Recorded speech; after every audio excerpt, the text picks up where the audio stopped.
Hello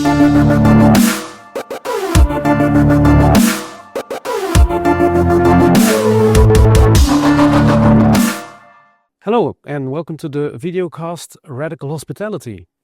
My name is Dirk. I work in the hospitality industry, and on a daily basis we implement hospitality as a big international caterer. And today I have Pierre and Jochen with me. Pierre, can you introduce yourself? Yeah, thank you very much, Dirk. My name is Pierre Verbeke. I'm the founder of Orizon Advise. Orizon Advise is a consulting company, and we work around hospitality as company culture. I wrote a book about the subject called Make Hospitality Your Company Culture, and it's about helping companies to focus on the customer, to improve the results, to improve storytelling, and to make a difference compared to the competition. Okay, clear. And Jochen? Yeah, thank you, Dirk. So Jochen de Puter. I have been working as a hospitality consultant for the last 6 years in different industries, client-facing industries, banking, airlines, luxury retail, fashion, hotels, of course, hospitals, and delivering on specific projects in regards to client experience internationally, in Asia, in Europe, predominantly. And I have been working also close with Pierre on those projects. I've also written a book on service excellence, mastering service excellence in client-facing environments, which talks in fact about the hospitality principles and about corporate culture around client experience and how making memorable experiences for clients. Interesting. Okay, thank you. Let's start. Why choose hospitality as a reference point? Hospitality is obviously my preferred background business. I come from hospitality, and hospitality has so much to teach us about how to approach the customer. And hospitality has been very good at dealing with customers on a face-to-face basis. Within hospitality, we see our customers, we talk to our customers, and that drives a number of the processes and things that we do. So in the last couple of years, we have worked with companies taking these essences from hospitality into their companies, because some of these companies never see the customer direct, and how to apply hospitality within those companies can bring an enormous difference. That's right. And what for you is radical hospitality? Radical hospitality is hospitality without any boundaries. It's really hospitality as one of the core values of a company. You base what you do on the principles of hospitality. Therefore, customer first. Okay, the customer, and we have to define who the customer is, but the customers will drive what happens in a company. Whereas a lot of companies today drive the processes and the services and the products, and they sell it to a customer. The customer is somewhere in the distance. Whereas what I would like to see is the customer, and then all the things you do answer to the needs of that customer. Jochen, can you give us some examples? So I first want to pick in also on Pierre. So indeed, radical hospitality. It's also about branding, about corporate identity. It's about storytelling. And some people think that's marketing, but I think rather this is hospitality. Yeah. If you go, for example, to a McDonald's or you go to a Starbucks, you go to the brand because of the experience it creates.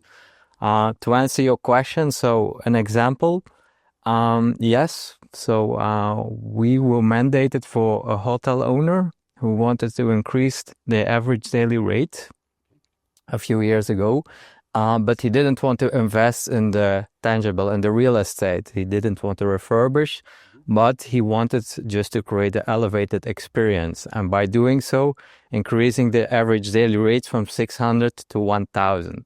So it's a big difference. Yeah. But we managed to do, and that is with hospitality, creating memorable experiences for which the guests are willing to pay. And that's also part of hospitality, I believe. Like creating memorable experiences, and guests are willing to pay for that. Exactly. Maybe start with some facts as well. 33% of the customers consider switching after just one poor experience.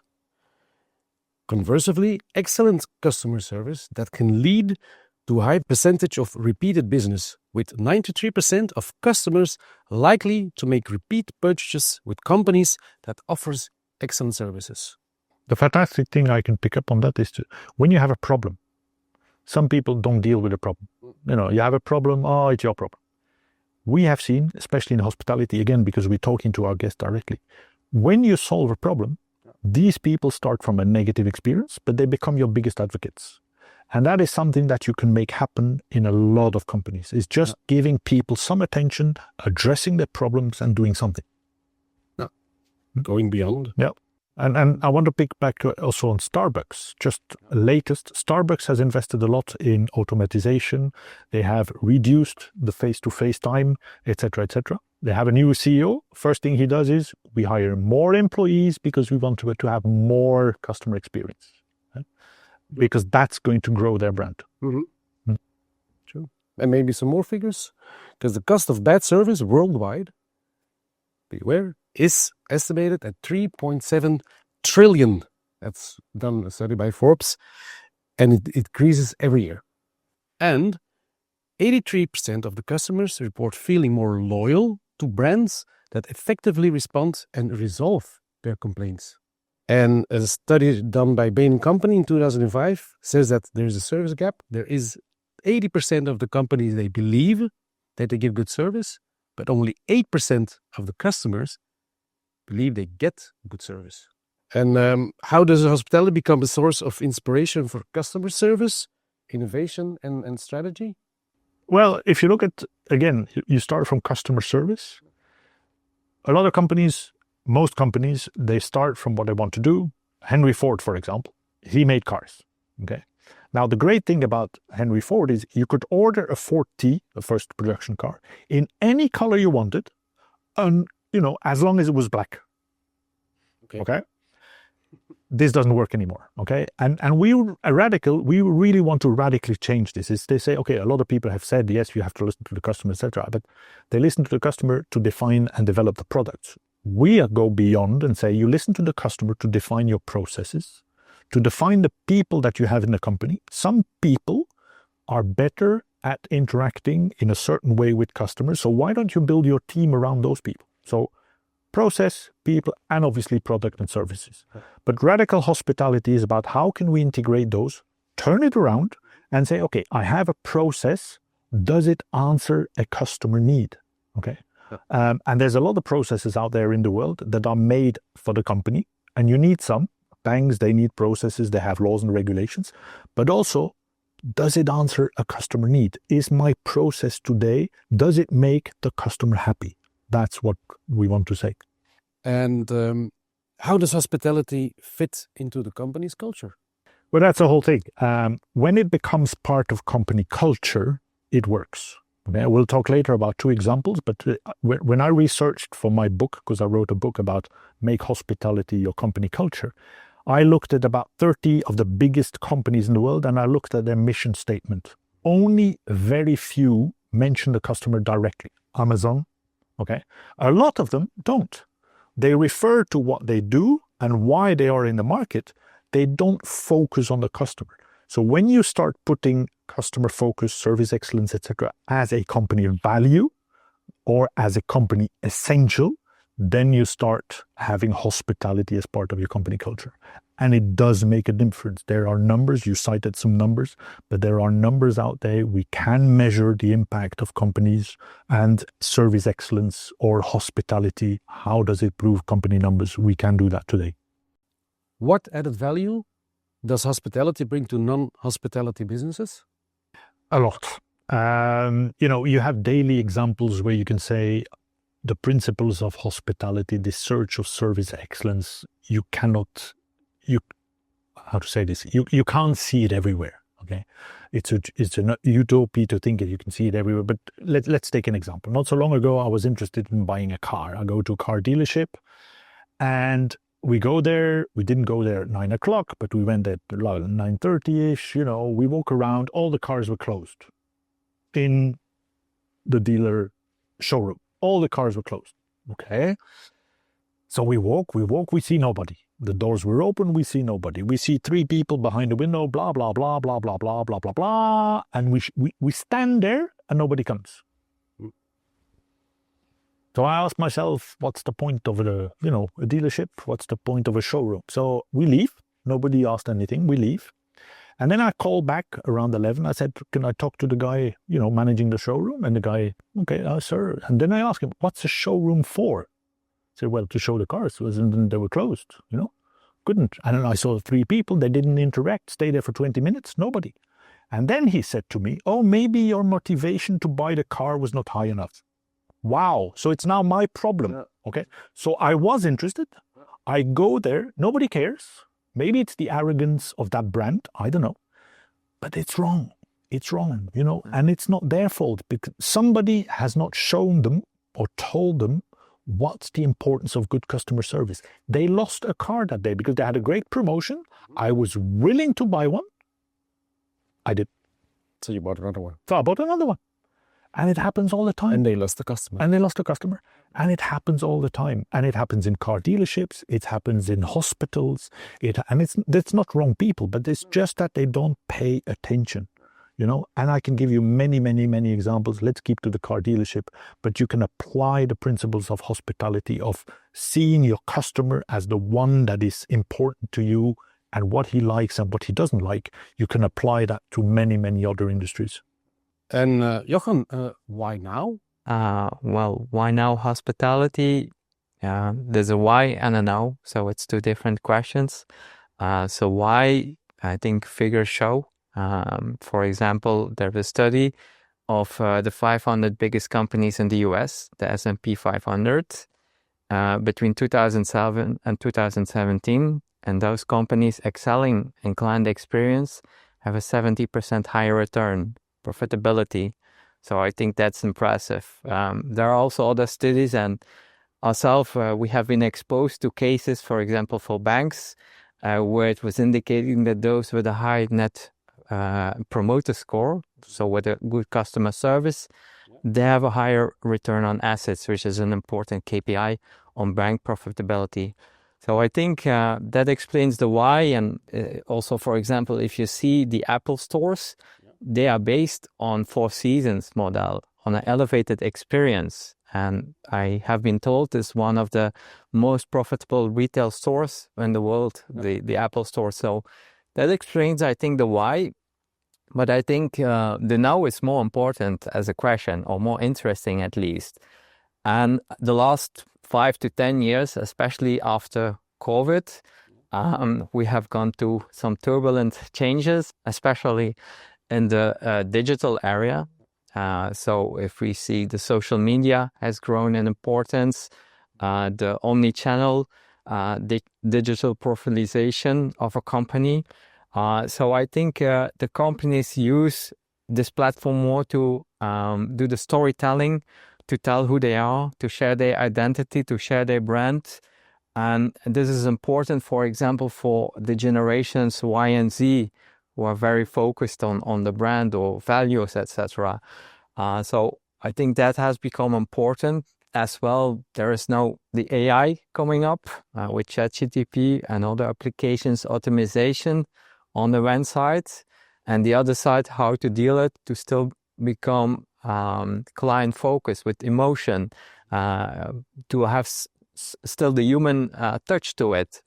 So those are all kind of questions a company these days has to ask, and I think from our perspective of hospitality, you can find a lot of answers to that. Yeah. So exactly. Okay. See, the use of tech, digital has been at the forefront of people's minds. Okay, so companies switch to tech, switch to chat boxes, etc. And like he said, and what we discovered is a lot of these solutions are not made or created from the customer's perspective. They're created from the company. We want to sell. We want to sell this way, not that way. But then when the customer has a question, he's in the desert, can't reach anybody, doesn't find his answer, etc. And to find the telephone number or the contact form on some websites, it's extremely difficult. Why? You know, why? Why make it complicated for people to interact? It's like saying to somebody coming at reception, oh, you can't talk to me. We don't do that in our jobs because the customer is there and then can't run away. You have to do something. And that's what we want to do, really, is bring back that customer focus and say, okay, what it is you're doing, is it done for the customer? So, and that brings us to how does hospitality brings together people, processes, and the product around the customer? Mentioned it before. It's the 3 Ps. Okay, it's a big notion, but it's really making them work from a certain angle. Now, we'll talk later about who is the customer, because that's also very important, is to say, okay, guys, who is my customer? And the customer is not always the guy coming from outside buying my service or my product. Yeah, it's everyone in the company. It's actually everyone in the company, but more than that, today the shareholder is a client, customer, the government in somehow, society, etc. But first and foremost, it's the colleague, my boss. I am delivering services for my colleague. How can, we worked for banks, but how can a clerk in a bank propose a good mortgage dossier to a customer if in the background the work hasn't been done properly, or if they haven't checked? And sometimes you end up having a faulty file or a missing information, and you have to give this to the customer. It doesn't work. Whereas you could have solved the problem, making the customer happy. That's hospitality, is giving a moment of joy to the people you are interacting with. To pick on it, so with the 3 Ps, the processes, product, and people. I would like to share some case examples that we did we have been speaking about banks, which was a best practice, I think. We visited a retail bank in order to define the client experience for that bank. It was a big bank. On site to see how they treated the customer, how they were welcomed, etc. What's the atmosphere?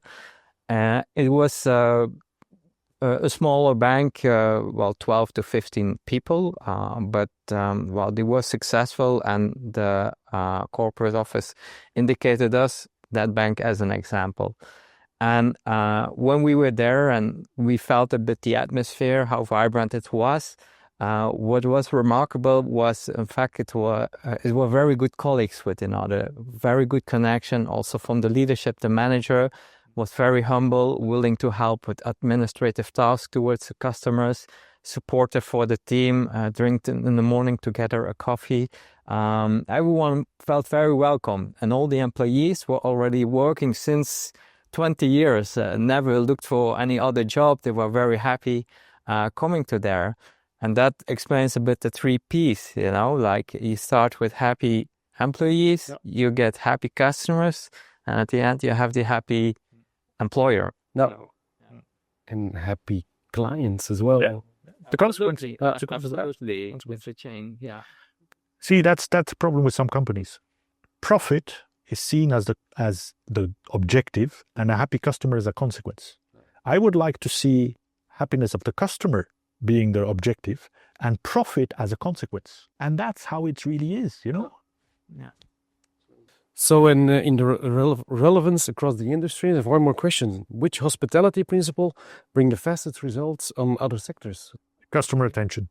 Customer attention is what I think would bring the fastest results, is really giving people a little bit more time. I know time is money. To interact with the customer, to give more attention to the customer. That for me is a fast win. No. For me, it's empathy for the customer. And empathy, it's maybe a bit soft word, or it's very vague, but if you translate it to corporate terms, empathy means understanding the customer. Empathy means communicate in the proper way to the customer. Empathy means conveying emotions.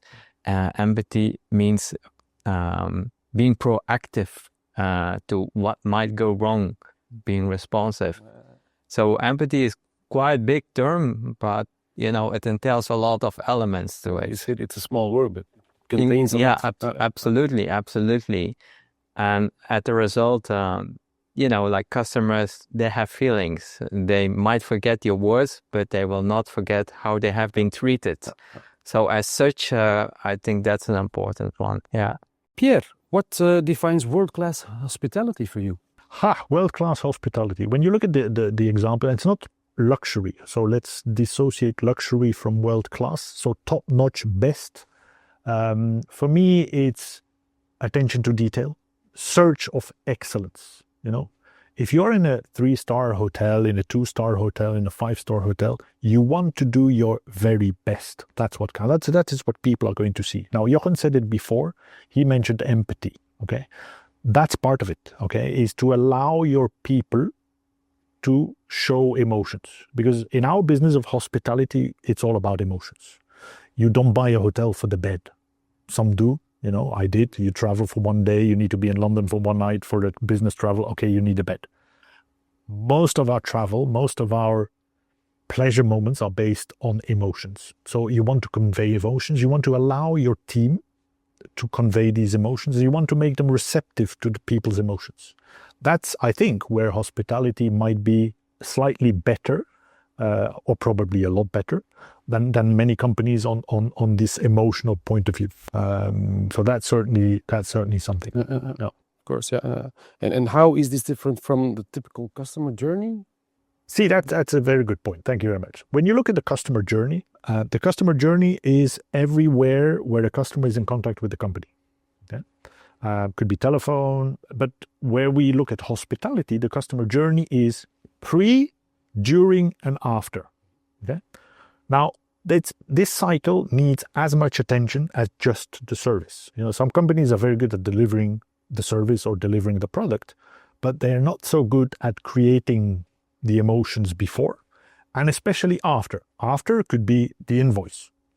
It's not a nice thing, an invoice. How can you make that better? Or you haven't paid your invoice. How do you make this moment, I'm not saying pleasurable, but how do you make that moment, that interaction, aligned with the values of the company? If you say, my company, we treat people with respect, etc., and you send a very nasty letter the first time you haven't paid because for whatever reason you haven't paid your invoice, that's not good. People will have a negative reaction. Okay. Complaint handling is another one. Is that in line with? So all the customer journey, it's much more. Not so long ago, I was interacting with a company and they send out proposals. And I received the proposal from that company, and they were very much into lifestyle and wellness and what have you. And the proposal they sent, that looked like a quote from a plumber or from a construction company. I said, where's the dream?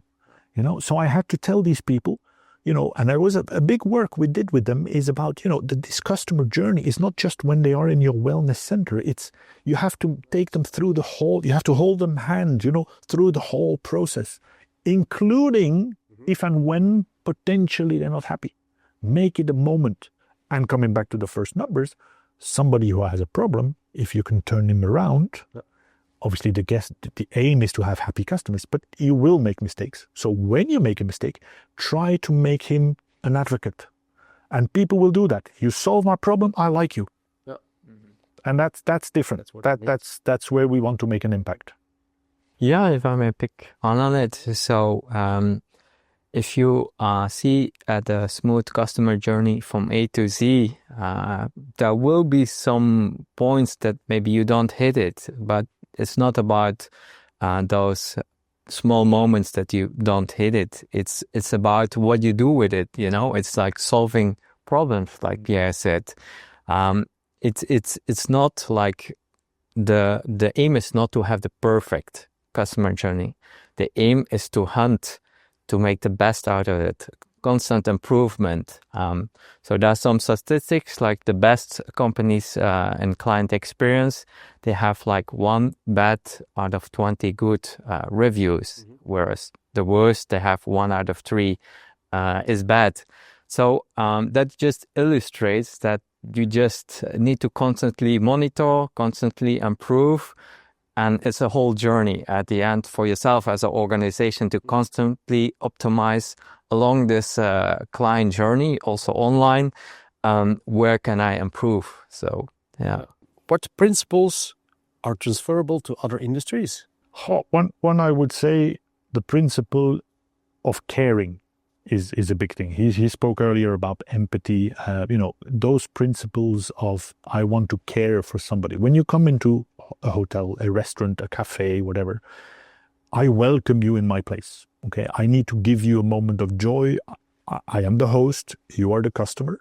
So there's a whole attitude, mindset, there's a whole way of doing things that, it may sound fluffy to some companies, but trust me, we can now measure the difference.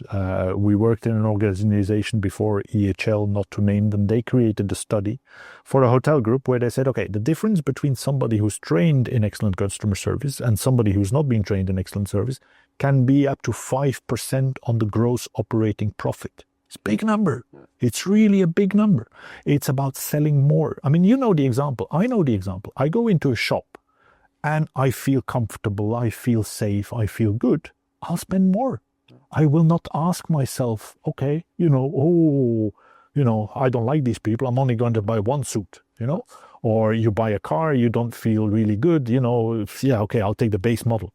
And there's study after study after study that shows this, that you can, with emotions, and it is fluffy, you can't pinpoint it, etc., but you can help people. And they, in turn, will make the customer feel safe, feel happy, and they'll spend more, they'll come repeat business, and a repeat customer is a lot cheaper than a new customer. A new customer, yeah that's true. Okay. I would like to pick on it because I have a concrete example with it of the empathy, which was for a luxury watch brand. So we defined the client journey, how to welcome the guest, etc. And there was one particular moment, especially where we focused on a detail, which was the coffee. So what kind of coffee and how we will serve the coffee. Okay. And we talked about that with the whole team nearly a whole day, just for the coffee. And as such, it just shows how far you want to go in your excellence, because it was an expensive brand. Yeah. So they also want to reflect that towards the customer out of gratitude to serve a good coffee, which was nice on a place, put with some biscuits, a glass of water. What kind of coffee? So they can make a signature coffee for that for all the branches worldwide. And I think, that's exactly also what the care is about. Like, how can I feel someone welcomed?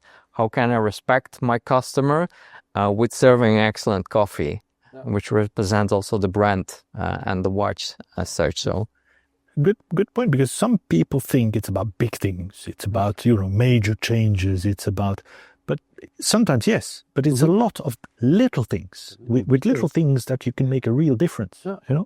Again, luxury watch. There's one brand that started, the very expensive ones. You buy 1 million watch, you get a special private moment to go and get it. If you buy a Bugatti, you can see when they bring life to the engine, they invite you to the factory, etc., etc. But they have developed these moments where, Bugatti has at some moment, they decided, when we put the engine in the car, let's make this a customer moment. And obviously, the guy spent €1.5 million on a car, and he's paying his own plane ticket. It's not Bugatti paying for the plane ticket, but they create a moment.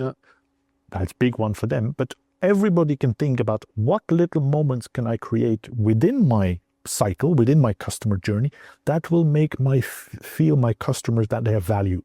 Okay. And again, we come to the question, who's my customer? Okay? So you can do that also for all your types of customers. How can you make moments special? It's even for McDonald's with a Happy Meal. It's just a cheap toy, but it's a signature moment. It creates this 5 minutes of happiness for the child. It's magic. What developments are we detecting in hospitality that you can apply to other industries, for example? When you look at the trends, one of the trends is personalization. I would even say hyper-personalization. We see this in hotels. Before we talked about customer segments, groups, and this and that. That's all fine. Today, people don't want to be felt like I'm part of a group. I'm me. I'm me, and I want the guys to address me as me. And every customer wants this today. They want the people that interact them to see them as an individual, not as a customer. So we need to bring some attention to that. It's easy to know somebody's name. It's easy to know or remember some details. If it's somebody's birthday, your computer system will probably show this. So why don't you say happy birthday? You could, but doing it or not doing it is the same price. So, personalization, I think, is key. How can you make it? And it's not about price. Again, if you go to McDonald's, the way they deliver the box to you can be with a smile, can be, oh, I heard it's your birthday, anything, but just personalization. Now, there's other trends. Obviously, tech is one, but tech, I would say, if it's used for the customer, okay, that's fine. Personalization is certainly one of them. And the other one is, I would call it pleasure, or call it another word, but having fun, enjoying. Okay, not all processes are enjoyable, and I don't mean that you have to feel, smile and laugh at every single step, but how to make it memorable, how to make it enjoyable. That's certainly a trend. How can you make your customer feel good, feel safe, and bring a moment of pleasure? Because that's what we do when we welcome people in our businesses, shops, restaurants, factories, whatever. On our website, you give the people comfort, well-being, satisfaction. That's what you want to do. And repeated business. And so they will come back. The aim of that is let's not fool ourselves. The aim of all of what we're discussing is bottom line. It's about how to make a difference compared to the rest of the market, how to make more profit. If I have my staff that is doing a better job, they will sell more. They will cost less because there's going to be less repairs to do. I worked with some people in the building construction industry. Let's face it, I built a house with a company. The amount of corrections they had to do because they didn't listen to me as a customer, because I told them certain things and they didn't do it. They then had to repair it. The cost of these reparations versus, maybe we should have listened to my customer. He said, there, I want the door there. That's a typical example. I said, I want the door. And they moved the door 1.5 meters. So when I come back, I said, no, you have to change the door because I have plans for that door, furniture, etc. So they had to change the door. What's the cost of that when you have to repair versus if you do it in the first place, And did I feel happy about it? No. Well, to pick on it, we live in an experience economy. So definitely experiences are important, creating memorable experiences.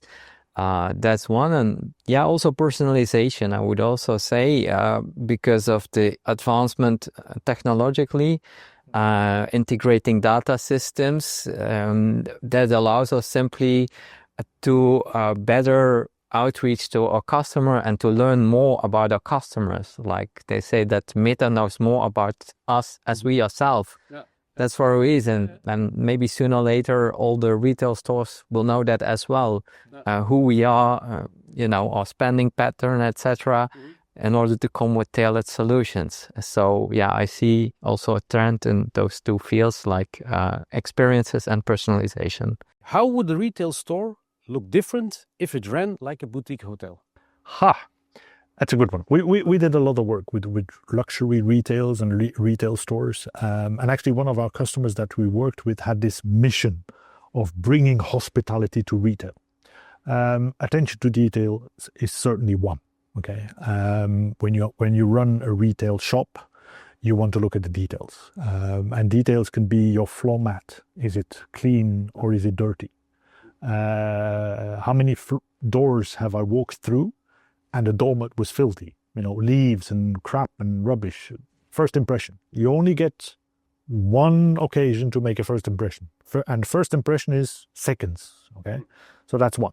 I'm not saying all hotels are doing well, but I'm saying a lot of retail shops could probably, improve. So attention to detail. And search of excellence. That's a generic, but give it your best, okay? Give it your best is really try hard.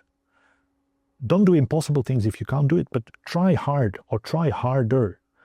We worked for a company actually, and one of the values of the whole company was +1%. Sounds ridiculous. It's a value, it's +1%. But the idea behind it was the next time you do the same thing, you do it a little bit harder or a little bit better, or at least you give it a try. People will see this. They will see that you try. That's enough, You can't succeed every time, but if you try, people will see this. I enter shops. I had an example. Again, these are daily examples. I entered a shop a couple of days ago with my wife, went shopping. The sales are going on. You come into the shop, nobody says hello. How can I help you? How are you today? Simple things. Then you start looking for, well, I didn't. My wife started looking for things to try, and there's no help, okay? Because it's sale. So because it's sale, it's cheap, we don't help you. Why? And then when you leave, you pay, you left a little money or money on the table. Nobody was there to say thank you. Try hard, search of excellence. The problem with hospitality, again, is every single customer, we have to do it again. So you sell 250 coffees in a day, 400 coffees in a day, you have to do the same thing every time, 400 times, okay? So it's different to some industries, but give it your best, okay? And then create an atmosphere of happiness, safety. People want to feel good, okay? You enter a shop, retail, you want to feel good. You don't want to feel the pressure, buy, you need to buy. How can I help you? Push, push, push. A lot of people react negatively to that, okay?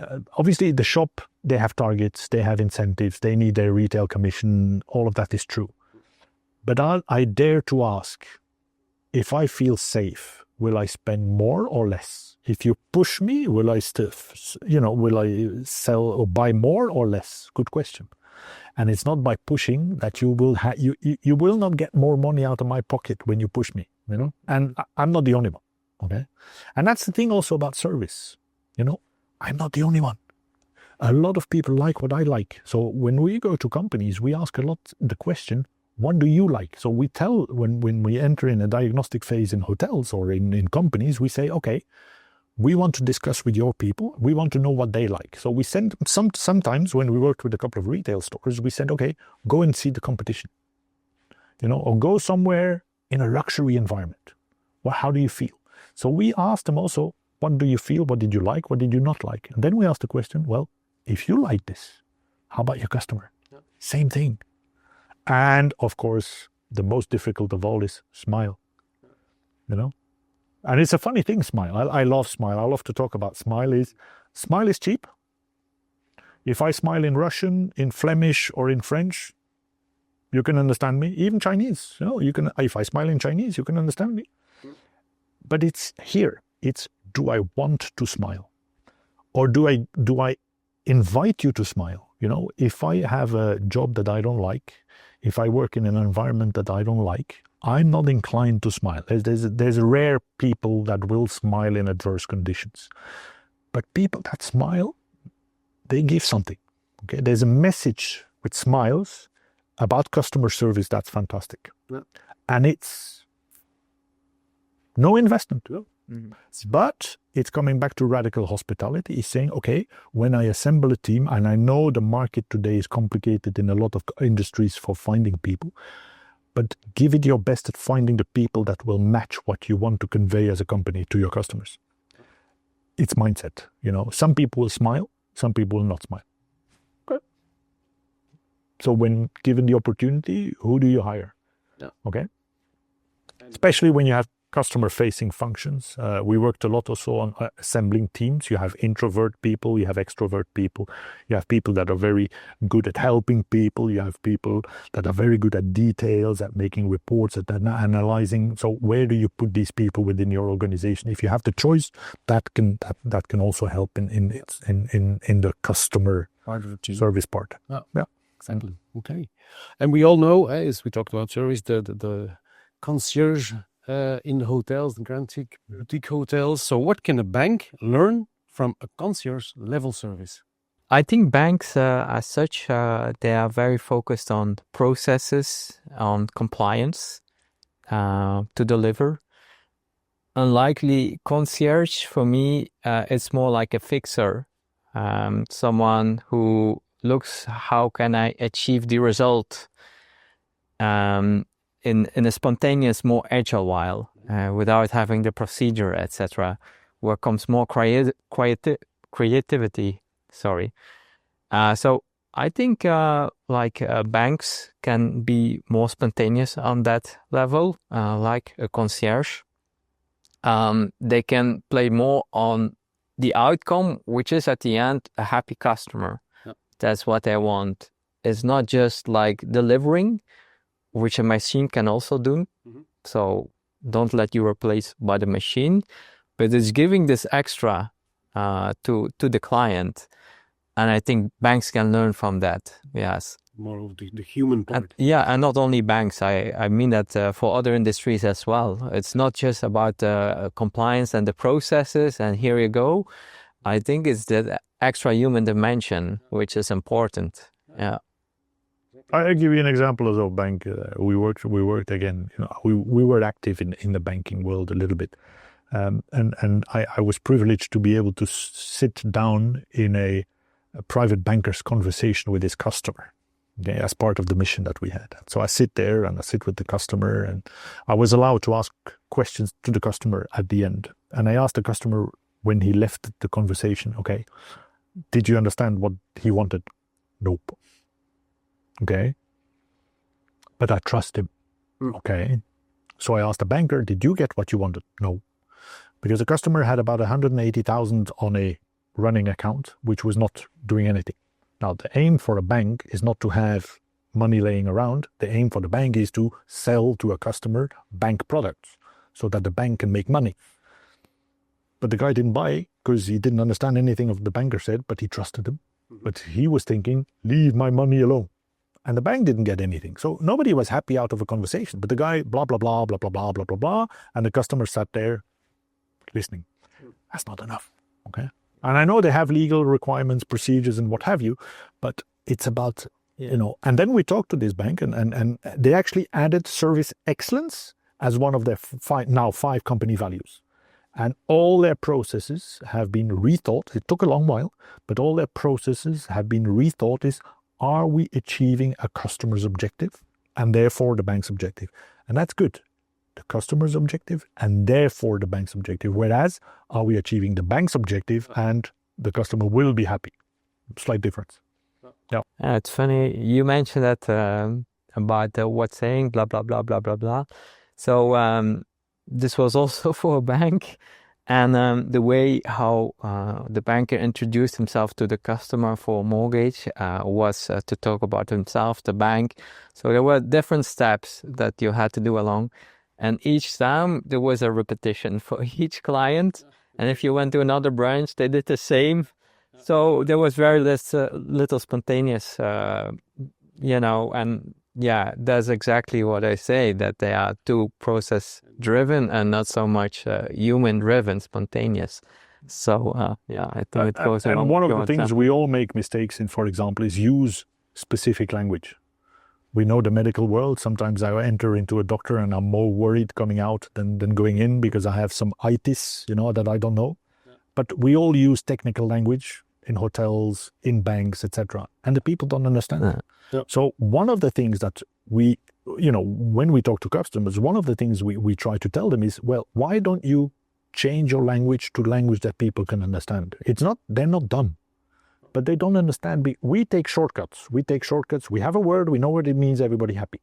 But I talk to owners today, or I talk to clients today, and it's hard because it's really a conscious effort. I try hard to use language that they understand. Yeah. I don't think of them I don't give them the impression that they are stupid, but I want to make sure that they understand. Okay. And when people understand, they feel more comfortable. And when they feel more comfortable, then, exactly. So. And an insurance company, how could they benefit from empathetic, human-first communication? The purpose of an insurance company is not to pay. We know this, okay? Now, the main thing I think they can improve on is communication. How do you communicate this? How do you make it clear for the customer? Now, I have one example of a big insurance company. They created a new policy, and I think that was spot on. They said, everything that's not written is covered. Whereas until before, it was look at the fine print. Okay, so they were very clear. They had 1 or 2 or 3 pages, all the same lettering, and they said, okay, everything that is not written is covered. I thought that was fantastic. From a customer's point of view, it was spot on. So yes, you give the customer the responsibility to check. Obviously, the seller has to explain. But I thought that was fantastic. Okay, sadly, I have not seen it with others. But that is something that, you know, it could be more of how I know their purpose is not to pay. Fine, because that's their business model. Okay, they cover you for risks, and they will pay in certain instances, etc. But our general perception of insurance is they make it complicated. Well, in this case, they didn't make it complicated. And that's one thing that I want to add in this discussion also, is to say some of our mandates is about simplifying things. You know, things have become overly complicated. A lot of companies, more procedures, and even more procedures. We've seen it after COVID. It became more complicated and more complicated. We actually had mandates where we entered a company, and our mission was, how can we make it simpler? How can we make it easier for us to work? And, you know, Europe is saying the same thing. Governments are saying the same thing. We have so many rules, it's stifling. Okay, it's not promoting entrepreneurship. It's not promoting interaction. It makes things complicated. So simplification is certainly something that within good customer service is something that needs attention. And the advantage of having people from the outside do this, when we enter companies and we look at their procedures and all of that, an outside view will see more things than if you are from within, because from within you've created the system has always been there. Some people are afraid to change from within, etc., etc. So I think that's a good thing that can come from an outside perspective. But simplification for me is very much part of the customer. You get partly blind for your own mistakes. Yeah, absolutely. Yes. And yeah, we mentioned before as well, communication is also key. If I contact an insurance company, it's mostly for a problem and something went wrong. So there could be some empathy in the communication. As an example, whether it be good news or bad news, that can be personalized, the message, and not just a standard message, as an example. But in general, I think, you know, speaking the same language, it's important. Assuring that my customer understands what I am saying without much complication, and I, as a customer, can also speak with my insurance company without much complication, to make it frictionless, to make it instant, maybe even with a mobile app, or just very simple. So yeah, I think that's important as well, to have a great client experience as an insurance company. Understandable. Yes, absolutely. But how can the medical world profit from the hospitality insights? What happens in hospitals or in the medical world is you give out all initiative to somebody else. At the moment you enter a hospital, you relinquish any decision to somebody else, the medical world, the nurses, etc., etc. People don't like this. Okay, people don't like this. And then I see areas for improvement in this customer journey where it could be beneficial to give some initiative back to the customer. Now, one example, I know it's going to sound ridiculous, but in Switzerland, we worked with a couple of hospitals. There are a couple of very good private hospitals. We worked for a hospital group in Abu Dhabi and some others, and we brought in hospitality snippets within the customer journey. And one of the things is choice of meals. One of the things was Switzerland, for certain procedures, there's nothing wrong with, you know, a glass of white wine. Okay. Now, there's one famous clinic in Switzerland, there's a wine list.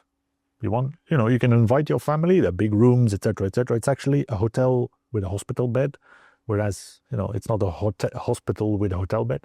But they allow you to invite your family, they allow you to invite your friends. You know, if you had, I don't know, there's certain procedures where you can say, okay, you know, why can't I have my glass of red wine, white wine? I don't want to go there specifically on alcohol, but I want to say the choice of meal, for example. How can you make a meal more pleasurable for the patient? You know, we all have this thought of hospital meals being drab, boring, tasteless. You know, you can work on texture, you can work on colors. You know, broccoli okay, for certain patients it's not okay. For certain patients it's okay. It's vibrant, it's green. Obviously, if you cook it into oblivion and it becomes a brown pulp, then, I don't want that broccoli. But you can work with texture. You can work with colors much more than what happens today. We come back to personalization. That will require some attention from the staff, maybe work on smaller batches of food. But giving back some initiative to the client in his hospital bed. Today I want to eat this. Oh, it's my choice. I choose this. Whereas, sadly, we see it enough. There's also a matter of budgets, obviously, in hospitals. But it's, for me, first and foremost, mindset. Somebody in a hospital could benefit from thinking a bit more, not patient, but customer. Okay. Now I'm not doctors. They have a mission, let's not talk medical, but let's talk non-medical. And I think non-medical can benefit from some hospitality aspects for sure, to make it simpler, easier, more enjoyable. You don't want to be in a hospital, but why not? So, yeah.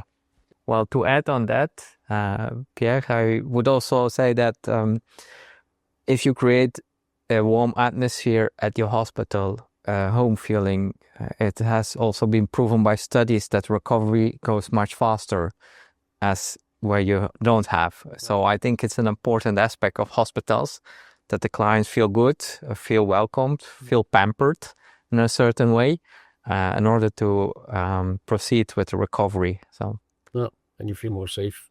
I feel more safe as well. Hospitality in hospital, why not? Yeah, hospitality, being hospitable is taking care of people with the heart as well. Yeah, indeed.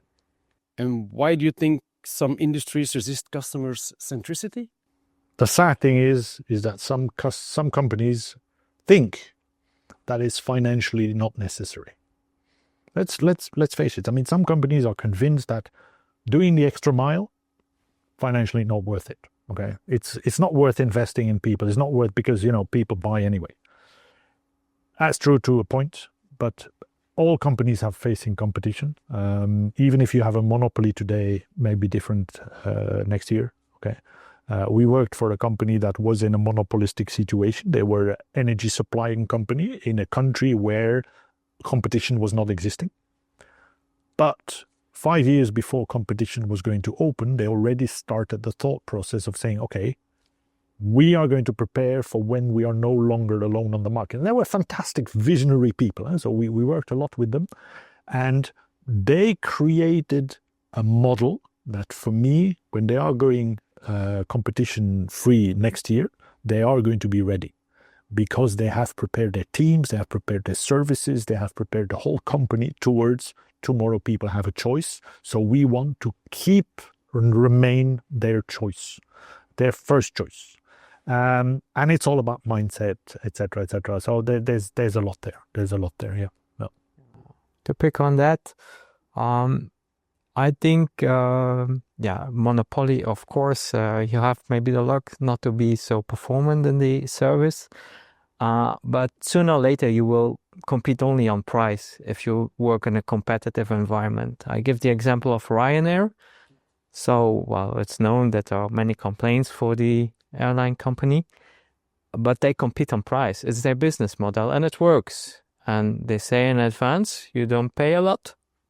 You don't get a lot. If you want more, you pay add-ons. Yep. So it's a very clear business model, but they compete only on price. If that's the business model, okay, you should do so. But for, let's say, 95 to 98% of the companies, it's not like that in a competitive environment. So, well, I don't think we are going to work for that kind of people, or that, no, not that kind of people. Correction there, but for that kind of business model. Because when we're talking service excellence, when we're talking all the things that on company culture and hospitality, that's a business model, but it's certainly not the field. And we couldn't add any value there. So that's not where we go. It's all but hospitality. Yeah, but it's a business model. It's a business model. It's a choice. So as long as you're clear on that. Exactly. Absolutely. That's your positioning in the market, and that's fine. And there are other examples who do different, who also work. But Jochen, can you tell us why EX and CX are inseparable? So maybe shortly explain EX, employee experience, CX, client experience. So yeah, they go hand in hand. I think it's best to illustrate that with an example. If you go to a restaurant, let's say a higher end restaurant, and you feel that the staff is a bit tensed or unhappy, or they are running in the restaurant, you immediately feel that. So definitely operating in client-facing environments, you are noticed if you are not happy as an employee. There's also Virgin Atlantic from Sir Richard Branson, the owner of Virgin Atlantic, who is really focused on the employee. So his business model is first happy employee, then happy client, and then happy himself. And I think that's the basis in hospitality and should be the basis in every workflow at the end. People are the main asset of a company. You can have the machines, etc., and it's all expensive, but someone needs to operate it. It's the software, the operating software, that are the people. So it needs updates. People need updates. People need to feel well, etc., before they can perform. So I think it's the basis, in fact, to start with satisfied persons and then go further to the chain, a satisfied client and satisfied owner. I want to share also a concrete example on that, which was for a German hotel chain. So they were performing pretty bad on the client satisfaction score. They had a score about 56% client satisfaction, which was not so big for 16 hotels.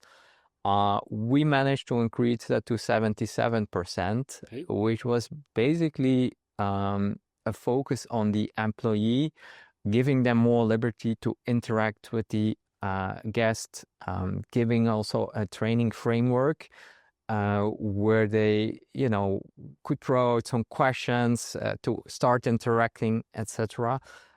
Taking more care also about the employee, because the chain was maybe run by hotel managers that were very result-oriented or figure-oriented. So you need to have also a mix of people. I don't say they are bad or good, it's just like having also in your team a mix of people who are maybe more figure-oriented, more people-oriented, who are creative, etc. So as such, it shows, in fact, this result, which was quite remarkable for us, that if you really take care of your people, if you train them well, they can perform an enormous result, going from 56 to 77% client satisfaction score in 18 months. So it's just a concrete example that illustrates. And in hospitality, we work with humans, not with machines. So true, exactly. Absolutely. Yeah. Pierre, can you tell us something about hospitality as a company-wide mindset? Yeah, so it's like I said, radical hospitality as a concept. It's all encompassing. It's for everybody, but it's a mindset first and foremost, and that's what we really want to talk to when we talk to our customers, to companies, is to say, the hardest work will be done on the mindset. It's on what do the people and what does the company and how does the company want to achieve things. Caring, for example, is part of the mindset. When we come back to certain examples that we gave before, this hotel chain for one, is to say, when you have certain mindsets that you fail, or in a group, this group was very good, like you said, with result-oriented managers. They were not very good at storytelling. So one of the things that we did with them is to work more on the storytelling. But this mindset, this is that, okay? It's really about, you have to want to do it, and then you have to do it, okay? But really it's about having to want to do it. So you need to find people within your organization that are good at doing things at the place that they're doing things, again, for the customer. And yes, we can talk about who is my customer. I think it's one of the questions that is coming up. But the customer is not only the person buying services or products. The customer is my next door colleague. If I treat him with respect, if I treat him well, he in turn will feel happy, and he in turn will be able to do a good service. Now, one of my previous CEOs, fantastic guy, one of the good questions that he taught me is to say, when you get bad service, and I invite everybody to ask yourself the same question, when you experience bad service or service that is not satisfying to you, look at the person and try to see if he's happy. 9 out of 10, you will probably have an indication that that person is not really happy and therefore, cannot give back, cannot smile, cannot do a lot of things. So it is about mindset. But mindset is more than just emotions. Mindset is also, you show that you care, but you go, what is caring? It's not only the big things. Caring is also the details. Caring is also, you have 3 customers, 2 of them want to spend a lot of money, the third one only wants to buy 1 single coffee today. Well, you treat him with the same kind of respect, the same kind of egars or niceties that you would treat anybody, because you never know. Tomorrow he comes back with his whole family. Car industry, I mentioned it. Retail, I mentioned it. People, today I buy one thing, I have a good experience. Tomorrow I need something else, or my budget changes and I buy more. So it is mindset. It's really, and it's a mindset that is valid for everybody. Where we struggle with companies when we work with them is when they come to us and they said, okay, we want to train the line staff. Well, first of all, training is only part of the solution. We want to look at the bigger picture and say, okay, why do you need training? And one of our messages is always also to say, if it doesn't come from the top, it's not going to work on the shop. It's from top to shop, from top floor to shop floor. If the CEO doesn't think it's important, things are not going to happen. And we talk to CEOs, we talk to CFOs, we talk to COOs. We want to talk to the level that is deciding for the company, because if they don't believe in it, it's not going to happen.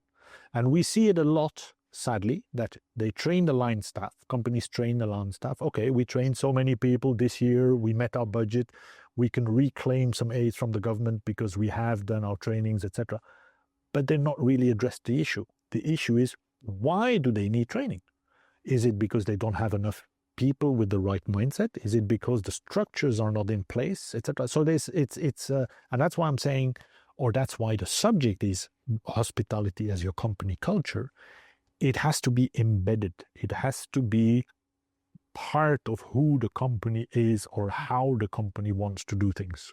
Which brings us to the quote, you can't ask staff to treat customers like royalty if you treat them like numbers. Well, Ritz-Carlton, a long time ago, they said, ladies and gentlemen, serving ladies and gentlemen.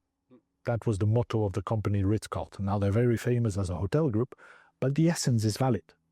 It's, we treat our staff like ladies and gentlemen, so we treat them with respect. We give them education, we give them personal development, etc. We give them opportunities, so that in turn they can treat our customers as ladies and gentlemen. There was this, in IT they say bullshit in, bullshit out. I don't like the word, but it's true.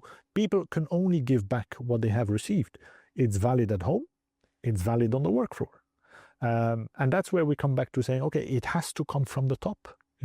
If the CEO parks his car in the garage and doesn't say hello to anybody, how do you expect people to say hello to each other and then to their customers? I did a test myself. At some point, I was managing a operation. We had about 160 people in the staff, in the team. And we worked with an HR consultant, and she told me, a very, very good lady, and she told me, look, we'll do the test, just so that you see. Normally, I would enter my company every day, and I would do the tour of the company and say hello to people. I never talk about their jobs, but I would talk about, how's the kids, what did you do yesterday, you went to a concert, blah, blah. For 3 days in a row, I entered and I went straight from the entrance to my office, said hello to nobody. Not a word, okay? And I stayed in my office and I worked hard, doing things. It immediately started with rumors, the company is going to be sold, he's going to be fired, he has issues. Then what happens is that people go into self-preservation mode. because they care, they are worried, they no longer work. So it has to come from the top again. And it was so clear to me then that whatever the captain does is reflected on the rest of the company. So if you want to talk hospitality or any principles of customer satisfaction, service excellence into a company, it has to come from the top. You cannot leave it only to the line employees. Mm-hmm. Yeah. Can you talk about one shift needed in the traditional service industry? I would like to see results as a consequence of customer satisfaction. Instead of today, much more customer satisfaction being a byproduct of what the company does. Or we do things, and the customer is happy. No. We want to make the customer happy, and the rest as a consequence. Now, obviously, I'm not saying one is more important than the other, and profits, bottom line, results are key. But it's, again, we spoke earlier on, we spoke about mindset. It's a mindset thing. It's like the triangle. Happy customers make happy owners, make happy staff. Richard Branson, fantastic guy. He says, happy staff make happy customers, make happy owners. So, it's the same thing, but look at it differently. For me, it's, the workplace. They say culture eats strategy. And I think that's true as an organization. Culture eats strategy. I would like to invite the people to go to Netflix and see The Downfall, which is about a documentary about Boeing, which was in the 80s a successful airplane company. Now had some problems, and they discussed the topics on the work floor, the culture of the company that shifted indeed to more focus on results and less on people. So I would like to see that organizations consider the work culture as a priority for their organization, especially when you see that documentary. I think you learn a lot from it. Another documentary, or a movie rather, is on Apple TV about Air Jordan, how Nike grow as a company also by contracting Michael Jordan, the basketball player, which is a completely different mindset, which is more bottom up as top down. Yeah. And I believe in a good corporate culture as a driver for the results and a driver for the welfare of the company. Yeah. I like the example of Boeing, and because I want to add something and coming back to radical hospitality. Okay, when you look at the mission statement for Boeing, it doesn't mention the customer.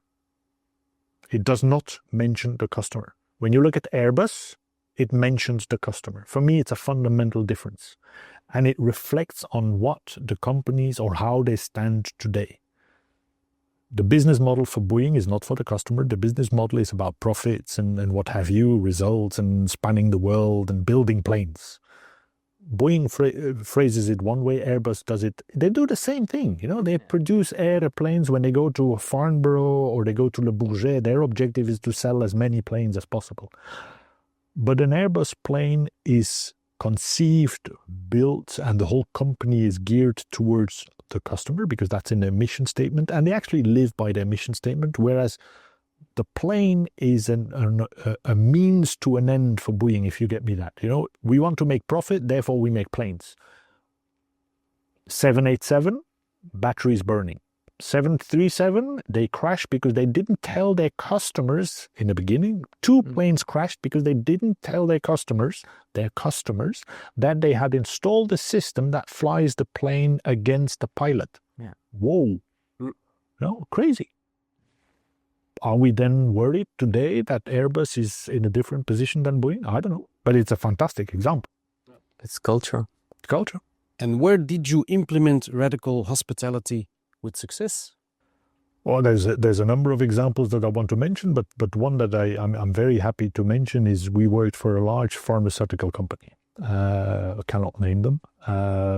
They employ 120,000 people, and they had an internal service providing organization that was helping all their head offices and all their offices with internal services, catering, meetings, what sometimes is called facility management. Now, one of the discussions in Europe was we will outsource, which would mean at least for the group itself, a serious HR issue because it was a consequent number of people. So they said, we want to do things differently. Now, one of the things they also saw is that despite having internal services, they had a lot of people going to outside companies for the same services. And they had a lot of, because it was pharma, a lot of their high-paying jobs, doctors, developers, were actually doing things that were not related to their immediate job. And one example they gave me is, we have this doctor, we are going to move him to America, from one head office to another, and he spent the last 2 weeks, he spent 5 hours researching a company to move his horse. Okay, but the guy's paid to do research. So when he's looking for moving his horse, he's not doing research. So that was one of the issues of the company. A simple issue, but they had many, and in a big organization like that. So they asked themselves, what can we do? Well, we can outsource. That's easy. But that's against the company values. It's against this, it's against that. So they said, no, let's improve our services internally. And this will then allow us to show people we do it better than what you can find on the market. Therefore, and also the reaction was, we will tell then our staff, one, you do the job for which you're paid for, and you leave the rest to others. And second, these outside companies, they are always charging more than my own internal service. They need to make a profit. You buy a sandwich, you sell it internally, you sell it externally, you need a 30% margin on top of it. Okay. Now, we worked a lot with them. And the fantastic thing as a result is their new head office, they call it the Brand Hospitality House. I loved it. And that's how they now see their new headquarters in one of the big cities of Europe, where they receive ministers, presidents, and very, very important people in their world. And it's called the Brand House of Hospitality. I think it's fantastic. And when you enter that place, you really feel that it's been built for the people that enter that place. It's been built for the employees, making them feel fantastic. But it's also built for whoever minister or, they want to buy a new company. So the CEO of that company comes, wow, it's really a fantastic experience. And what I liked when I visited them last is they went from the parking lot to the toilets. You see, it's the same brand. Okay. And that is they got it right. Yeah, for me, if you want to really be disruptive, I think you need to be indeed focusing also on the values, the core of the business, the mission statement. I mentioned already the example of the hotel chains, because here we could really objectively measure the increase in performance and guest satisfaction from 56 to 77%. And even for me, that was quite remarkable. In fact, just by changing the mindset, changing the culture, the values, more empathy, what you could achieve. So I believe if you want to do it right, you have to really go all in. Start with the leadership and make the complete shift. And we don't want to scare people, of course, when we talk about all of this, but it's not done in a day. No. So when you start thinking, Jochen wrote a book about the subject. I wrote a book about the subject about how to make hospitality your company culture. It's not a quick fix, okay? It's not done in a day. Company culture will change. You can change the company culture, but it'll take some time. The results he mentioned in a hotel chain, we were over 18 months. The company that I talked to you about, this pharmaceutical company, also because of the size of the company, it took them 2 or 3 years to get to that. And then it's not finished. Because as the world is changing, as people are expecting more and more, the customer today is not the same customer as 20 years ago. So there needs to be updates and adaptations as we go along. So we don't want to scare people. We don't want to do everything either, because companies have to own their processes. But sometimes they need some help, and an outside view can help this. And how can you operationalize hospitality according to you? Yeah, that's a good question. It's a very abstract issue, hospitality. You talk to a pharma group and they say, hospitality, what is hospitality? But luckily today, with computers, with data, etc., we have access to a lot of numbers. It is totally possible today to measure the impact. Okay. Years ago, it was complicated. When it's paper-based, you can't do it. But Net Promoter Score is one. Staff satisfaction is another. Average spend is very telling on how good you are with treating your customers. Repeat business is another one. Complaint resolution rate, how many complaints are solved, to what effect, the percentages of complaints versus the number of cases or the number of transactions that you have. So today we can make hospitality measurable. So that's a good relief. I can go to a CFO today. We can go to a CFO today and say, okay, A plus B, there's a good likelihood of you achieving C. 10 years ago, impossible. 20 years ago, wouldn't even dream of it. It was all fluff. It was all words. So today it's measurable. So that's good. The other thing, how to make it operationalize, is to cut it up into little pieces. How do you eat an elephant? You have to chop it into little pieces. You want to walk up to Kilimanjaro, you do it in different steps. So that's really what we are looking at, is to say, okay, there are ways today to make it concrete. There are ways today to make it measurable. You have to fix you have to establish the KPIs and all of that. And a lot of it is also, we intervene in what we call the HR cycle. It's because you cannot dissociate customer satisfaction from employee satisfaction. We say, okay, let's look at the HR cycle of things. It starts with hiring. How do we hire? That has changed a lot over the years, but I'll take you back 5 years ago. The majority of job ads were saying, we want. Now today, because they can't find any people, they say, okay, we also give you something. But people want to see this. People want to see, okay, you expect something from me, but I have my expectations the same. So the HR cycle, we intervene on that. So the hiring process is one. Then when you are in the company, your personal development, you talk to people today, one of the things that they want is to be developed. Everybody wants to be developed. Everybody wants to become a better person through his professional activities. Now that's something that you need to work on. And obviously there's the appraisal system. You have to, because we can measure, you then have to apply these measuring points into the appraisal system that you employ with your team. We had again, coming back to bank, we worked for a very big bank in a European country, and they gave a name to their program. Okay, so the customer satisfaction program was called, okay, let's name it. It was called Smile. Great, simple, recognizable. It was called Smile. The great thing is that after some time, people were telling each other, now, what you said to the customer yesterday, that was not very Smile.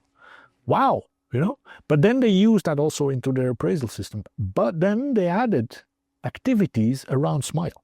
Hotel groups do the same. They have, activities around the motto of the company. If you go, we mentioned Ritz-Carlton before, they have activities around ladies and gentlemen serving ladies and gentlemen. What can we do? But if, again, taking back that motto is, if I want to make you a lady and gentleman, I have to train you. I have to develop you. I have to give you attention. What do people want? People want attention.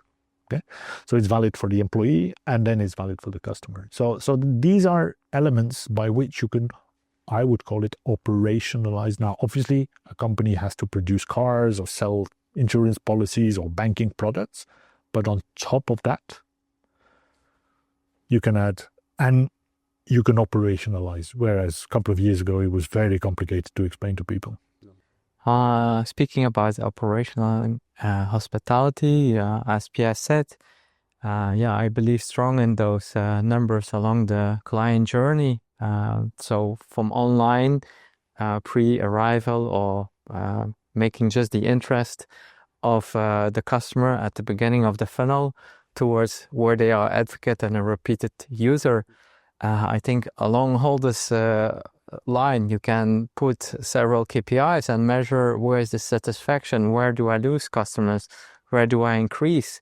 I see the opportunity now for corporations not to focus anymore on, or not to solely focus anymore on just bottom line, but how do I get this bottom line? You know, it's just the end result, which will come later. There's a whole process in between, and it's all about, you know, like if your operations work well, your finance will also be well. If you are efficient at every step, if your clients are happy at every step, finally it shows also bottom line. And I'm kind of glad that this evolution towards more digitalization has taken place, and I think it's very promising also in the next 10 years, also with AI. So yeah, I look with confidence, in fact, that client experience will increase just because of the measurement of those individual KPIs on clients, which are possible now. Yeah. It's more result driven now as well. Yeah, absolutely. It's always been result driven, Yeah. but I think that there needs to be a little bit of a finding the equilibrium that has gone one way, the other way. You know, we mentioned it before. Pre-COVID was one situation. Then when we came out of COVID, because people had saved on everything and interaction was not possible, they got used to. If you want to look at that, you'll do it on the app and you'll do it on the chat box and you'll do this. People were screaming for human interaction. I mean, training companies, we work with some of them. We were with one of them, and they said, look, we saw an enormous jump of people wanting to see trainers again in live sessions, because, you know, this online thing is great for technical trainings, for some of this, but for skills training, mindset training, it doesn't work. It doesn't work. So one of the things we say when we do training programs on hospitality, on company culture, the majority of them will be, or at least the base and the start will be, in a human interaction, in a session, live session. You can then have add-ons and follow-up sessions on digital, fine, you know, and you can use gamification, it can be fun online, and you can do that at your own pace, but not everything can go digital. But you have to think the digital from a customer point of view. Mm-hmm. Jochen, Pierre, can you give us an example of one habit that companies should break down? A habit a company should break. Well, depending on the company, of course. But I would say look at your client first, learn from your client. So I would say do not inside out, but outside in, you know, see the world around you, how the world around you operates, learn from your customer, work together with them, collaborate, and then act, and not the other way around. That's one advice. That's a habit I would implement. Yeah.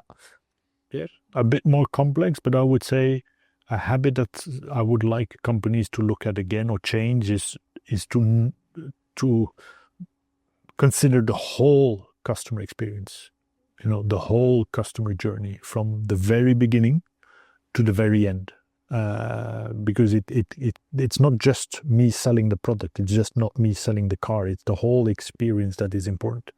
I'll give you a very good example. I think it's a good example.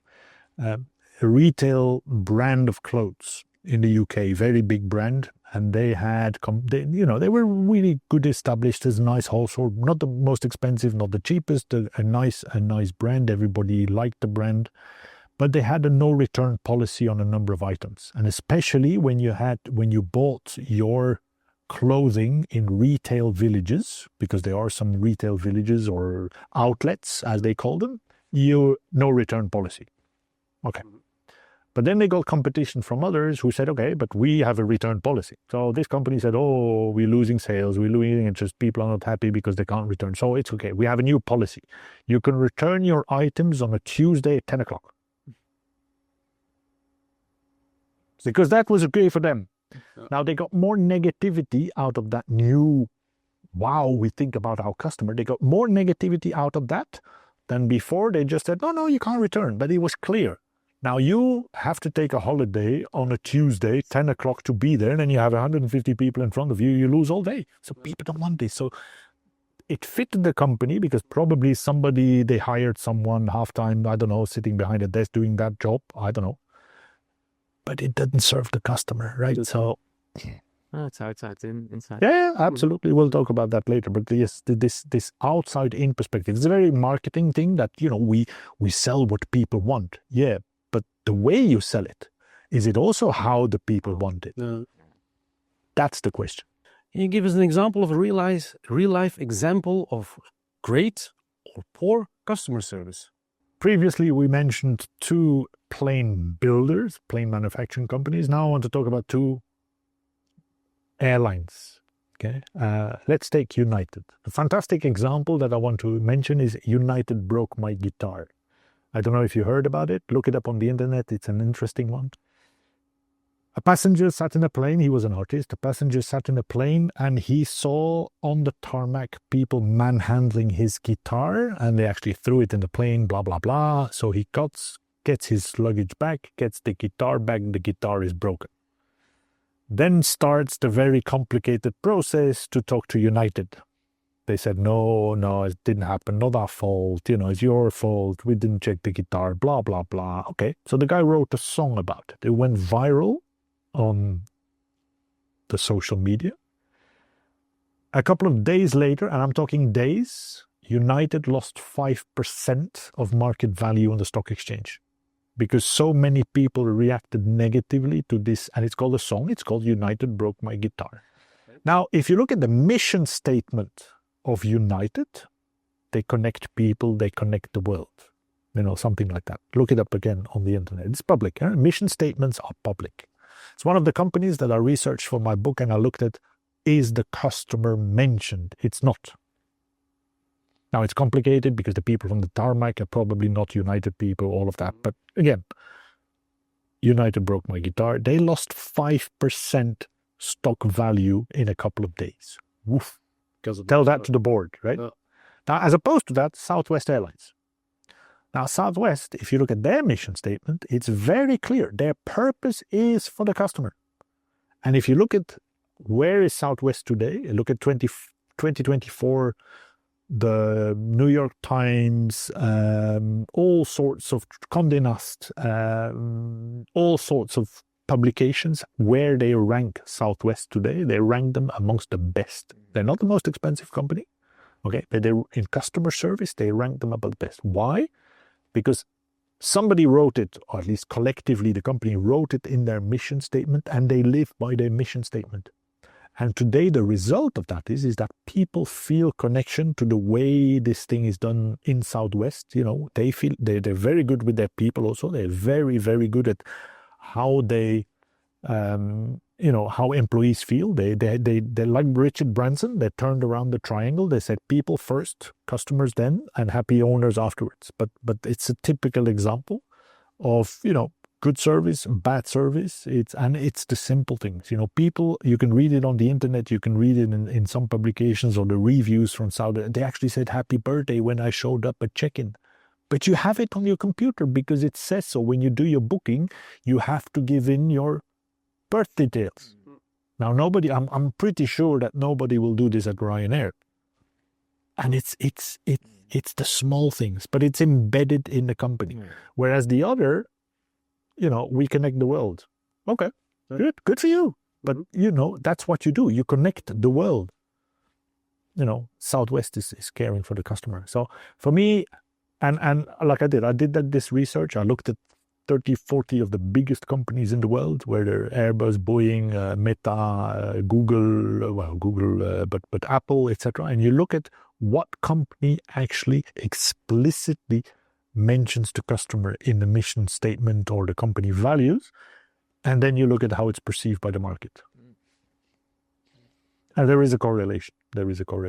So and when you look at the initial numbers that we mentioned, $13.7 trillion per year. And it actually doubled since COVID. It's doubled year on year, and it's going to continue to grow. Soon those numbers will match the American deficit. Jochen, do you have one? Yeah. Well, I would like to take the bank sector because I lived mandates and the positive part and also the negative part. So 2 banks in different countries in Europe. I'm not going to mention the names.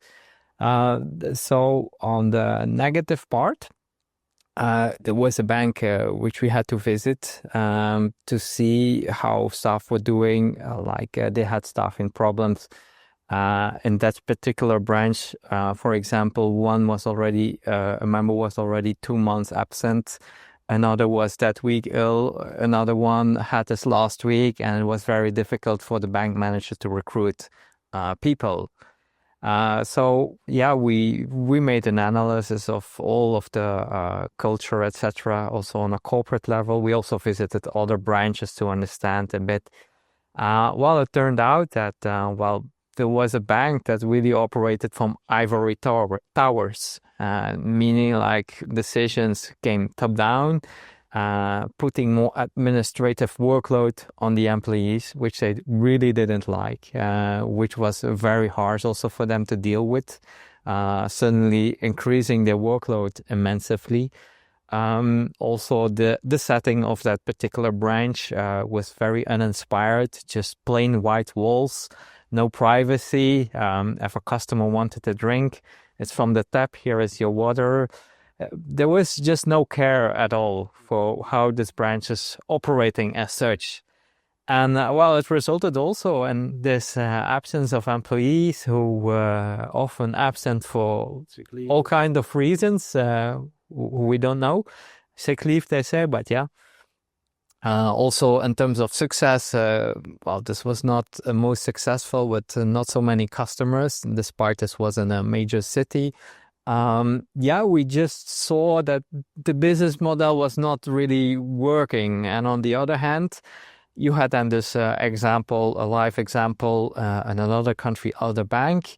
There was in a village, I think they had over 30,000 customers, which was quite big for a village. They have a fantastic interior. It was not top down, the ivory tower, but it was rather like the bank manager engaging with the staff, how we set a procedure to make our guests happy. And that shows for me like the two opposites, how you can do it or how maybe you should do it. Mm-hmm. And it's just a dynamic when you come there as a consultant or an external. You immediately sense it, like how am I here treated? How does the clerk respond to me? It's just so human to feel this in a slight of second, like, am I here in a well atmosphere? Do I want my mortgage be here or rather at that bank? It's also a matter of professionalism. So I think this taking care of the employee, taking care of the customer, bringing a great experience. It's an example of two opposites in the bank sector that I live now. And it shows that it can be different. Yeah, totally. Absolutely.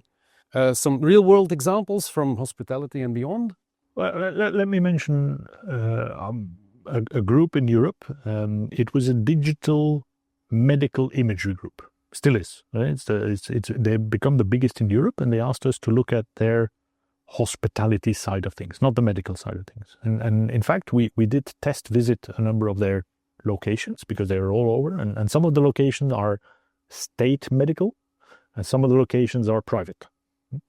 Big difference because, you cannot, if it's state medical, the funding is not the same as private. So you cannot offer the same services, and state medical, you don't have a choice, whereas private, you have a choice. But still, we came and we saw a number of things, and we looked at the whole customer journey. We looked at, the initial telephone contact. We looked at confirmation emails. We looked at how does it look like when you are a patient, but you enter one of their centers. And then, one of the things that I remember is you had this very nice person doing the hosting, and she was hidden behind a computer. Couldn't see her.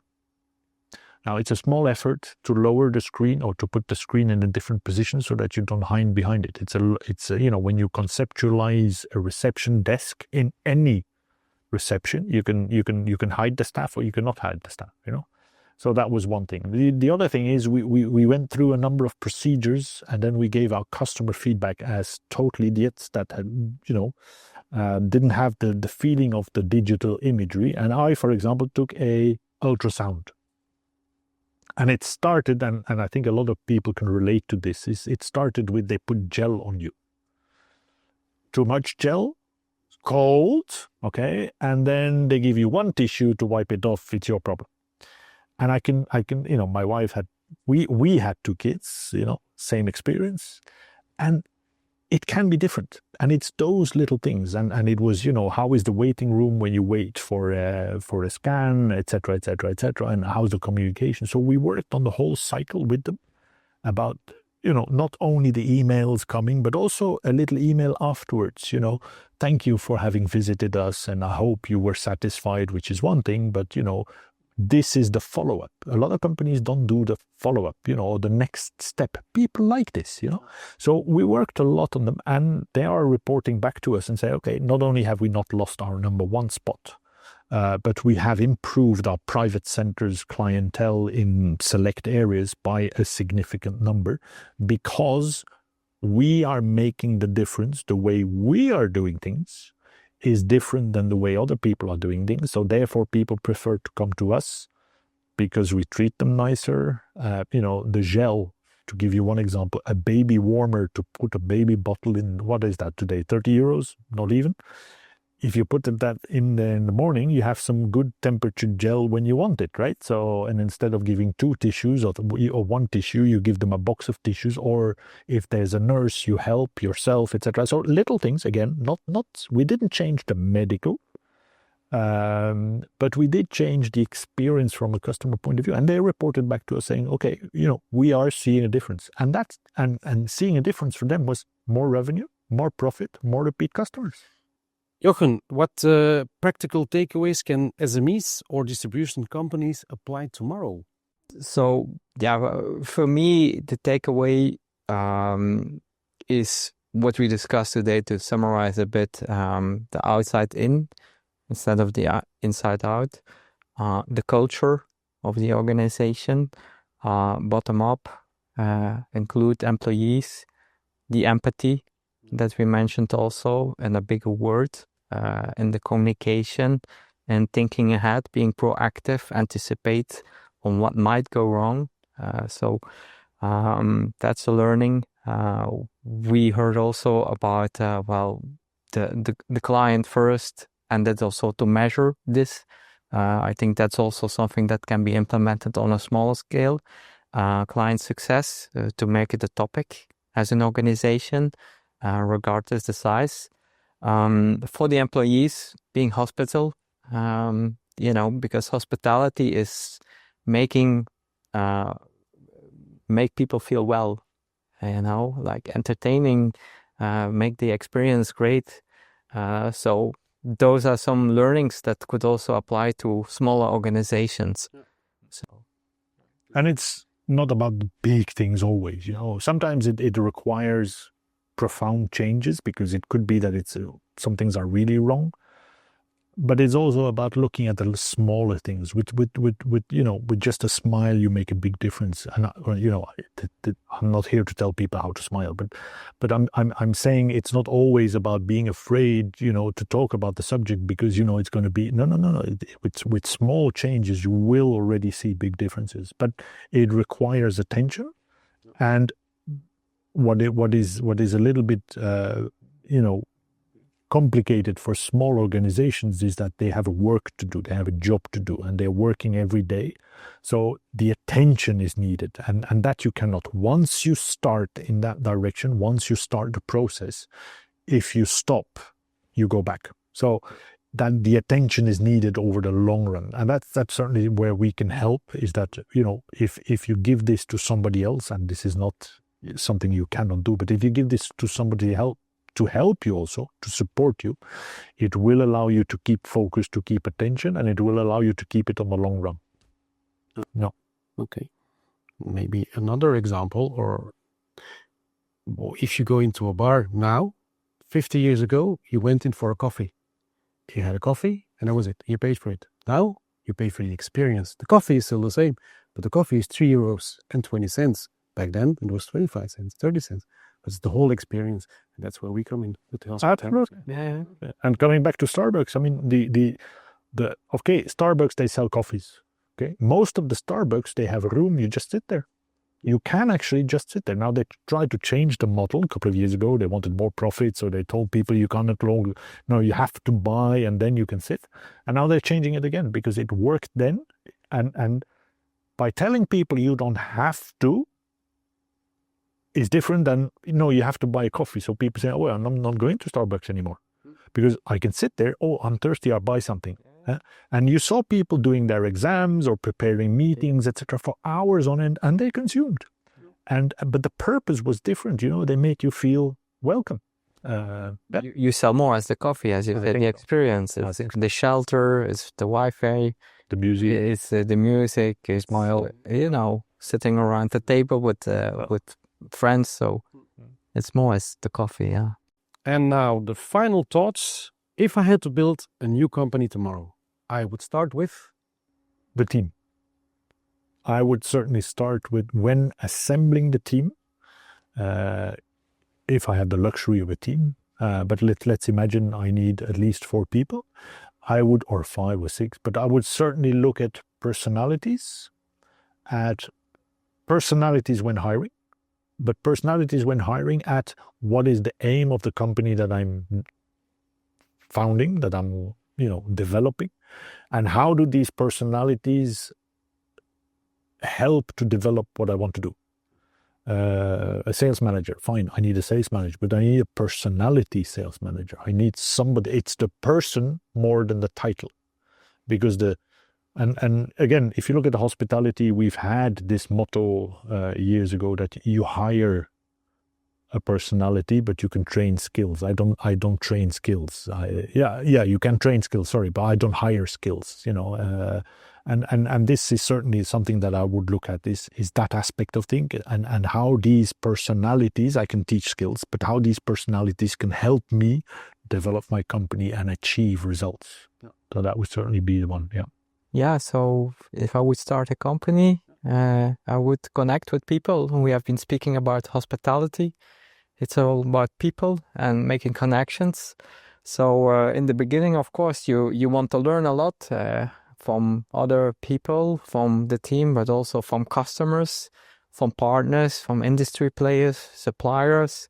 So it's also kind of hospitality, I would say. It's connecting with people, meet with them, catch up, see how you can help each other, collaborate. So I think in this first phase, it's a learning phase that helps to connect, basically. And how can Orizon Advise help organizations integrate these principles?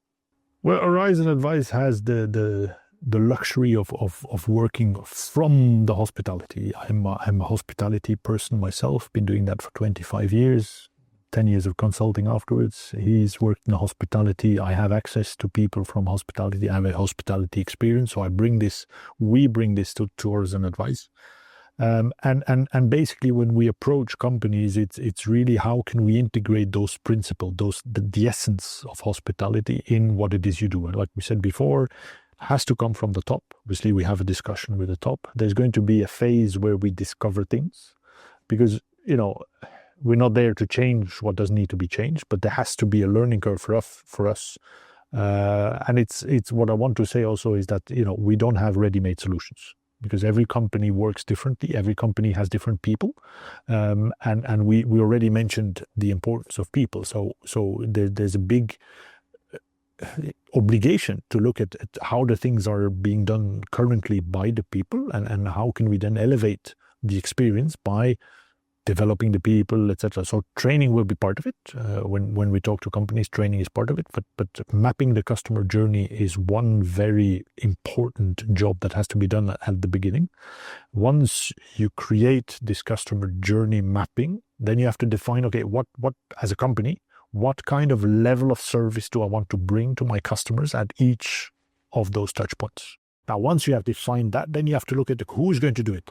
You can have all these theories, but at some point somebody has to be able to do it.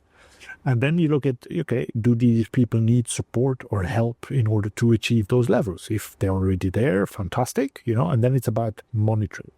So it's about creating the customer journey map. It's about defining the levels of service. It's about, identifying the people that are delivering and what their needs are if they need support, and then creating a monitoring system. We help companies monitor the achievements, the company service levels. And then it's the support ongoing, because, the world around us is changing constantly. The customer today wants different things. One of the trends we spoke about is personalization. Mm-hmm. How can a company, and it's complicated, but don't make it too complicated either. But at least you can give the people the impression that what you tell them is tailored to them only. And that's how we support companies. It's a sometimes long process. Yeah. It does take more than a month. Let's be honest. It's sometimes years that we don't need to be there every day. But it's just about and we have this capacity, because of our experience, to bring this outside perspective. We bring a third party view on how a company is working, and sometimes they're doing very well, fine, and sometimes they need a bit of help, and then that's how we can. That's how we can. Yeah. Okay. So let's think about one area in your business where a hospitality mindset could elevate the customer's journey. For me, it's about details. Yeah, it's details, because details reveal for me competence. It reveals for me service excellence also. So if you hit it well on those details, I think that really elevates the client experience. Yeah. So it's very short and simple, but it's complicated. Yeah, no, don't make it complicated. And for me, it's use the verb care. No, let's care about the what we do. Let's care about the people we talk to. Let's care about the company. Care or respect, it's very similar. Let's respect the person. Let's respect the company that I work for. Let's respect the company values. Those are the things that I would say, this can really make a difference. And it's complicated, but at the same time, it's simple, and our aim is always to look at, let's keep it simple, because the more complicated it becomes, the more difficult it actually is to implement, and then afterwards to follow up on and all of that. And people don't like complicated. Okay. And the final one to the audience. Think about one area in your business where a hospitality mindset could elevate the customer's journey.